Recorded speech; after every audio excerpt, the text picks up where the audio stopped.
So we started this series on leadership 3 weeks ago. Last week we talked about being humble. Today I want to talk about staying hungry. And we're going to see what Jesus, as we look at this parable in Matthew 25, has to say about staying hungry. I want to start by posing a question to you. And I want you to think about this. It's a question of a lifetime. And it's this: does your life matter? Does my life matter? Have you ever asked that question? Have you ever wondered, does my life matter? Do I make a difference? Does anyone notice when I do something? When you act, when you lead, when you work, do you change the world? Does my life matter? And maybe you've thought that, maybe you haven't, but today I want you to wrestle with it, and then I'm going to start by giving you the answer. And I'm going to say, yes, by all means, yes, your life matters. You make a difference. That's why we're talking about lead, and lead well, and lead with ambition, and stay hungry, because God has so much that He wants to do with your life right now. I have this key idea I'll start with that I want you to take home with you, and then we'll look at Matthew 25. The best leaders live with a healthy dissatisfaction with the status quo. They resist complacency. They dream great dreams. They take courage, and they stay hungry. So as we start this conversation about staying hungry, what are the qualities that we see in these men that Jesus talked about? The first quality that we see in the first two men is that they have ambition. They are ambitious with what they've been given and their responsibilities. And so I'm going to start with this simple thought. If you're going to stay hungry, have ambition. So let's go back to Matthew 25, where Allie was reading. Thank you, Allie Sussman. Verse 16. It's an ambition story we have here. The man who had received 5 bags of gold went at once and put his money to work and gained 5 more. So also the one with 2 bags of gold gained 2 more. But the man who had received 1 bag went off, dug a hole in the ground, and hid his master's money. It's a simple question. Who would you hire? Who would you fire? You would fire man number 3. You would hire man number 2, man number 1, but you would fire him because he lacks ambition. Ambition is a key, critical, imperative quality to every person who wants to lead. I have a short definition of what ambition is on the screen here. Ambition is the will to do better. It's the will to fly higher. It's the will to accomplish more, push harder, and create something special with your responsibility. And so stay hungry, have ambition, is what we see as we start this story. 2 weeks ago, I invited you to buy this book. It's by Brad Lomenick. We sold out last week. We got more. Brad will be here next week. Let me read to you what he writes in this section on Stay Hungry, on ambition. Leadership starts with a special kind of quest, a real ambition. Numbers, facts, or figures do not motivate people. Rather, people are enchanted when they have the chance to create something extraordinary and when they can see clearly the opportunity they have to participate. Real ambition is the engine of any endeavor. It's a creation of something good that did not exist before. That's what it means to be ambitious. The problem is, and I'll start here. The problem is that sometimes I hear Christians ask the question, is it a sin to be ambitious? And I want to say no, ambition is a strong, clear, biblical quality. From the opening pages of Scripture, we see that God calls His people to be ambitious. In Genesis chapter 13, for example, He takes Abraham to the top of a hill, and He says, look northeast, southwest. He says, all of this is yours. Your people will be like the sand on the seashore. If we keep reading, we get to 1 Chronicles chapter 10. We read of a man named Jabez who prays this audacious prayer. He says, God bless me and enlarge my territory. And then we read, and God granted his request. And if we keep reading, we get to the book of Isaiah. And in Isaiah 54, God says this to Isaiah. He says, enlarge the place of your dwelling. I have to read it from the Message Bible. I like how Eugene Peterson says it. He says, clear lots of ground for your tents. Make your tents large. Spread out. Think big. I think the trouble is that many times we have small ambitions, and I think it's because we have a small idea of God. And maybe you've come here this morning and you're not leading well, and I want to say maybe it's because your idea of God is too small. Your God is too small. And I say that because I hear Christians sometimes pray small prayers. Can I invite you to pray larger prayers? I hear Christians over my years as a pastor pray for aching backs and sick pets and leaking roofs and broken air conditioners and playoff teams that will never win in the playoffs. And they pray for all of those things. And you want to say, no, you can't as a pastor say, no, pray for something larger. Pray for something that will really make a difference with your life in the world. The challenge is to change the way you think about prayer and ambition. It's to change the way you think about God and ambition. I think the best goals are not just big goals and ambitious goals, but they're very specific goals. If you're a leader, have very specific, clear goals of where you want to take your team or the organization or even your family. When Veronica and I first committed to move to Arizona, I had visited here, and Southeast Chandler was booming and growing, and so we decided we wanted to help start a church here.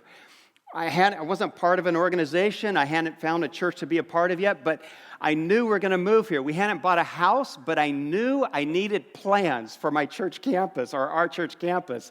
And so what I did, what maybe most of you would do, I went and found this young kid that had been in my college ministry in Illinois. He was at Illinois State University, had just graduated with a degree in architecture. And so I go to his house, I say, Brian, I need plans for a church campus. And he goes, really? He says, okay, show me your plot plan. I said, why do you need that? I said, just draw me a site plan. And I told him the buildings we needed. He says, no, I need dimensions. I need to know the size of the plot and the property boundaries. I can't do a site plan without that. I said, forget about that, Brian. It's going to be like this shape, like this, about 15 acres. And I said, just draw it. And so he says, this is the strangest request ever, but he draws the campus for me. And so I start carrying these plans around that he gives me, and I said, put the coffee shop right in the middle. And I start showing these plans to people, and I say, this is the campus we're going to build. And I still don't have land. But you know what? You're sitting on the campus, the way Brian first drew it up. And we ended up with 20 acres, not 15 acres. I was talking about this. Yeah, it's God. God just shows up when we plan big, I think. I was talking about this with Veronica this week, and she said, so, by the way, did you pay Brian? I said, no, I didn't even think about that, actually. You know, he's working for Jesus. Do you pay him? If he's working for Jesus, that's going to get taken care of later. You know, we don't have to pay him. But the best plans are very specific. Go back to verse 16. Look at man number one. Man number one, we read, the man who had received 5 bags of gold went out at once. Underline, highlight that in your Bibles, and put his money to work. Ambitious leaders are always moving. They have a plan, and it's a specific plan. They take action. They do things that other people are not doing. You maybe keep asking the question, why don't I get a raise at work? Why doesn't anyone promote me? Well, start doing the things that need to be done. Don't wait for someone to tell you or to ask you. Do the things that even take things off of your manager's plate or your boss's plate or the owner's plate and stop waiting for somebody else. Verse 21, the master was full of praise. Well done, my good and faithful servant. You have been faithful in handling this small amount, so I will give you more responsibility. Do you see that? How he takes care of one thing and the opportunities keep coming. So if you're going to stay hungry, the first challenge is to have ambition. I'll say this next. Stay curious. What does that mean? Keep learning. And so we have man number 3. Man number 3, verse 18, what does he do?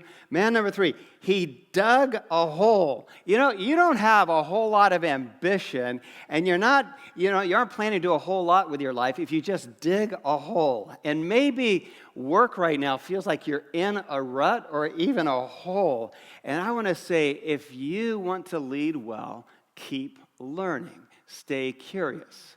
When I was working on my doctorate in Chicago, I went to our department's retreat. And the head of our department, Dr. Ted Ward, was the speaker the first day. And I still remember what he spoke on very clearly. He's probably considered the preeminent Christian educator in the country. And he gets up to a room full of PhD students. And he says this. He said, all of you are about to graduate, and I have one challenge for you.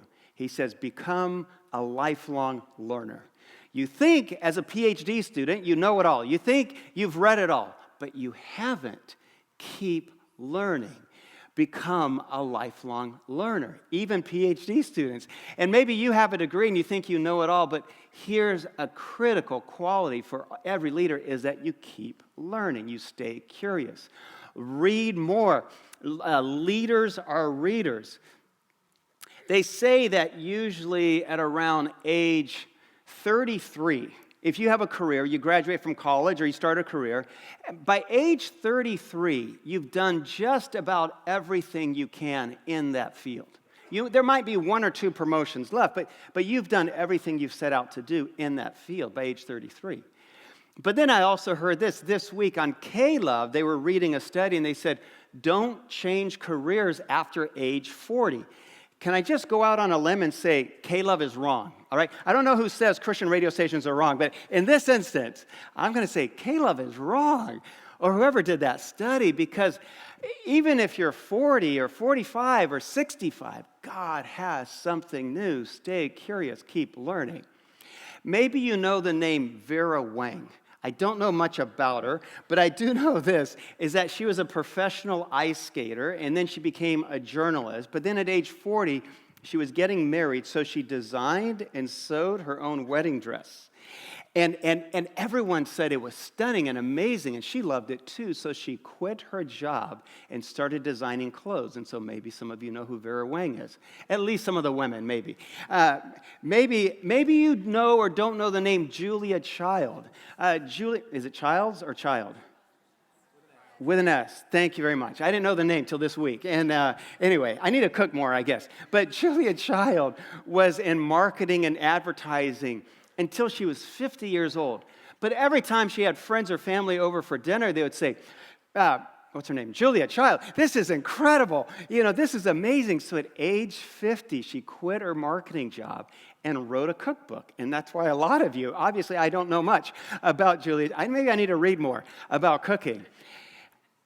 There was a gentleman in our church 3 weeks ago. His name is Buzz, and I met Buzz. And my mother had told Buzz to come find me. And when my mother says that, they usually find me. So he finds me, and he tells me he's going to Liberia, West Africa. I said, "Well, tell me your story, Buzz." He says, "Well, I was a dentist, owned my own practice for 35 years, and now he's in his early 60s." He said, "But 3 years ago, I sold my practice. I felt God wanted me to do something new, so I went to seminary in his 60s.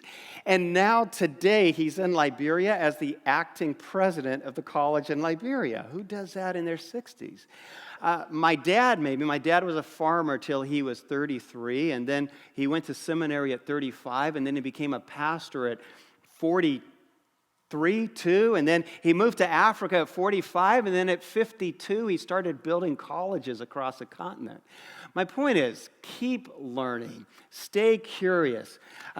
And then I said this a moment ago. I said, leaders, if you're going to be a lifelong learner, then read. Read is a discipline that you must pick up. It's a habit that you must develop. Read a book a month. Sometimes I hear people or leaders say, "I don't read much. That's just not what I do." I'm going to say, you will never lead well if you don't read. YouTube does not have all the answers. Yeah, I'm just going to tell you that now. It has some answers, but not all of them. And then here's a next challenge for hungry leaders, and it's this. Live passionate. I want to read about man number 2. I love what we read about man number 2. It's very simple. Verse 17. The servant with 2 bags of silver went to work. And I'm just going to stop there. That's all he did. He just went out and busted it. He had half of what the other man has, but he just goes out and he works hard. And so I say, live passionately, have passion. Passion is contagious. Apathy is equally contagious. If you're leading a team and you're apathetic about what you're doing, your team will be apathetic. If you're passionate about what you do, then people around you will be passionate. Passion is contagious. I know for a fact because I was reminded of this on Monday night. On Monday night, a friend invited me and my son, one of my sons, to go to the national championship. So we have Clemson playing Alabama. To be honest, I didn't care who won, but I knew I would cheer and root against Alabama because my family's from Mississippi, and they just have this deep disdain for Roll Tide and the whole Bama crowd. And so I went there with great plans to root against them. And at first we end up in section, it really didn't matter because we're in section, my friend had 4 tickets. He was down in section 100. He gave us 400, section 454, okay? Just picture where that is. It's pretty high, up by the stray birds. And so, but then he texts, and he says, hey, a friend just gave me 2 extra tickets, section 148, row 40. Boom, so we sprinted down there to section 100. We went from the outhouse to the penthouse. It was amazing. Except now we're surrounded by Bama fans. And I'm like, we're in the Deliverance or something like that. What's happening? And it's Roll Tide this and that. And then he texts me again. My buddy texts and he says, hey, I got 2 more tickets. Row 2 on the 50-yard line. Boom, jackpot. So we go down, but now there's more Bama fans, and they're losing. This is the 3rd quarter, but then they start to make a comeback, and they score. They return a field goal, not a kickoff, for a touchdown. So we're high-fiving Bama fans now. And then, they're so worked up about this, I start chanting with them, Roll Tide, with a southern, Roll Tide, go, y'all. Come on, y'all. And I don't know what happened. I don't even know what this means, and we won the game. Whoever we won the game. I hope my family in Mississippi never hears. I'll never be welcome in their homes. But it was contagious, and we're drinking Red Bulls and, Bama. It was a great night. But I think all of us have that opportunity every day. Maybe it's with you, just with your family or among your friends, but especially in the work that you do or the work that you do for God or in your community. However you're leading, find passion. Passion, I think, is a leadership essential. Look at verse 24. We read, the man who had received the 1 bag of gold, the one who lacks any passion. Master, he said, I knew that you were a hard man, harvesting where you did not sow and gathering where you had not scattered seed. And so what does he do? The man with a 1 bag, all he has are excuses. Can I say this about leaders? Great leaders don't make excuses. Great leaders don't blame somebody else. And the thing is, if you are passionate, people will follow you. If you're apathetic, people will not follow you. Passion, I said, is a leadership essential. I know that because I took a basketball team to Malawi, East Africa, from the Grove here, and we're doing sports ministry, and as part of our series of games, we ended up playing the Malawian national team twice. And we beat them the first time, but the second game is in their home city, Blantyre. And we're on an outdoor court, and one rim is 9 feet, one rim's at 11 feet. It's just a weird court. The refs are not blowing their whistles for us at all. They've choked on it. They have no whistle. And so our guys are getting just beat up in the key. It's like an MMA fight.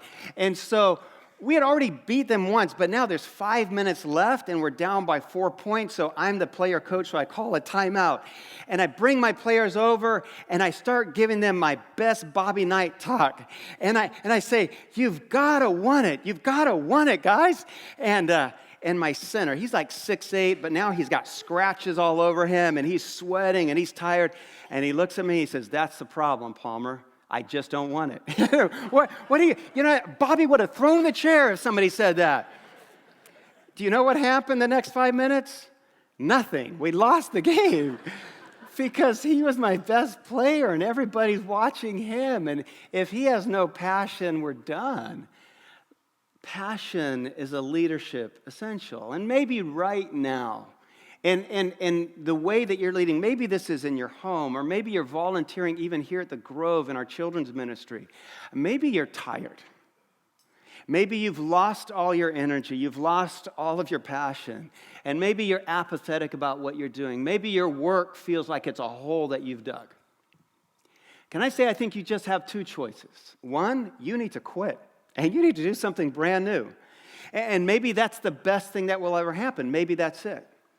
Or maybe, and think carefully about this with me, maybe the problem is you. Maybe you have lost your drive. And maybe you are not representing God so well in the things that you're doing.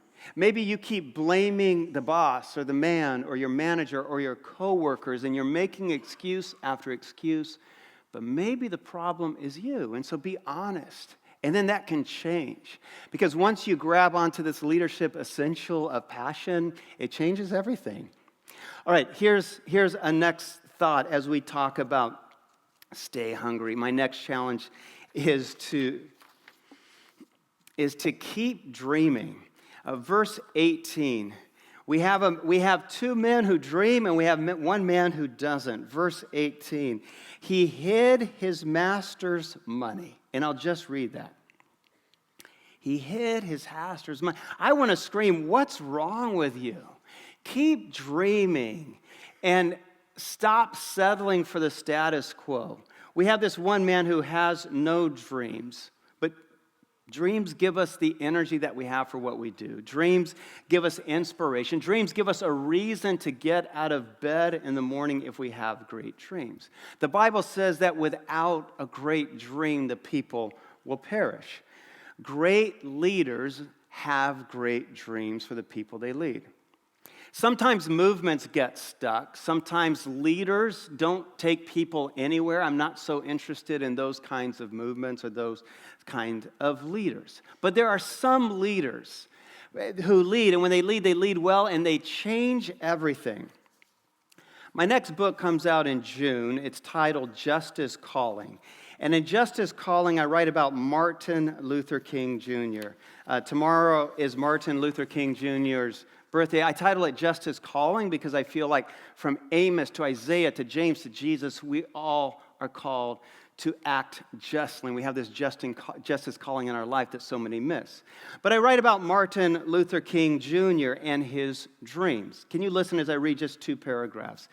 Some dreams actually come true, like Martin Luther King Jr.'s. 50 years ago, from the steps of the Lincoln Memorial overlooking the Washington, D.C. Mall, Dr. King shared his dream, the dream of a lifetime.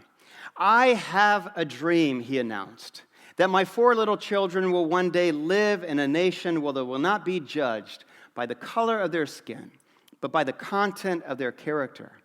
We don't have it perfect yet, but I see his dream coming true.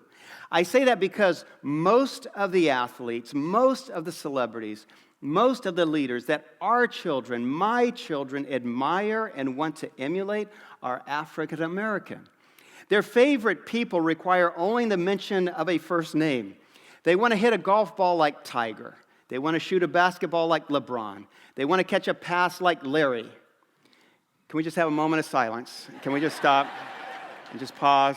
Because something happened yesterday. All right, we're going to get back to the Bible here and anyway. All right, they want to hit a golf.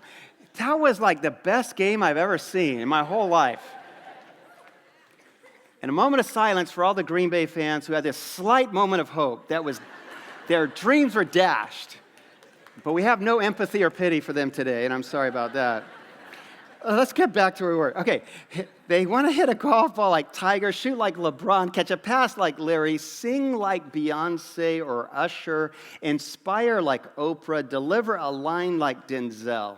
Do you see how this world, this country, this church is different because of one man living God's dream life? Cultural architect Erwin McManus says, a dreamer is one who dreams. A dreamer is one who dreams of a better world. A dreamer is one who dreams of a better world and risk everything to make it happen. And that is exactly what Reverend Martin Luther King did with his one life. Do you see why I say some leaders have dreams that are worth following? So I say keep dreaming. And I'll end with this thought this morning, and it's this: be brave. Because when we read of the one man in verse 25 who does nothing, he says this in verse 25, I was afraid. And so many of us leave so much on the table because we are afraid. There's a lot to be afraid of in life. I made a list. We're afraid of being evaluated or criticized at work. We fear taxes. We fear death. Sometimes taxes more than death. We fear failure. We fear change. We fear the disapproval of others. We fear bills at the end of the month. We fear the first day of junior high. We fear confrontation. We fear heights and close places and spiders and public restrooms. Life gives us a lot to fear. Fear does a strange thing to the human mind. It makes us feel like we are failures. When you're afraid of doing something, we feel like a failure. You know, there's a region in our brain, and this is true, that early in life is void. It remembers all bad things, this one part of our brain. And when we're young, if you watch 22-year-olds have no fear of anything. They'll go rock climbing, skydiving, bungee jumping, anything. It doesn't matter. When you start to get older, your brain starts to remember all of the bad experiences. That's why the older golfers become the worst putters they are. They get the yips because all those bad memories jump in. And maybe your life at work, your life leading is like that. I want to encourage you to be brave. Fear is the opposite of bravery. The most repeated phrase in the Bible, I think it's 366 times, the Bible says, fear not, be brave. The third servant was risk adverse, and Jesus was pretty annoyed. Verse 30, he says, throw that worthless servant outside into the darkness. Bravery is a willingness to do something, anything that you're afraid of. And every great leader, and if you're going to lead well, you have to start leading past the edge of your comfort zone, wherever that is. And right now, if leading at home, maybe your marriage is in trouble and you want to give up, can I say, be brave and lead it back to health. If raising sons and daughters is harder than you thought and you think you're failing, be brave and lead them towards God. If work is frustrating and you want to give up and you want to quit and you feel overwhelmed, be brave and lead. If you think you might fail at anything, if God has called you to do something huge for the kingdom of God on earth, then be brave. I say all this today because one day I hope to hear the words that man number one and man number two hear. I hope you live for those words. Well done, my good and faithful servant.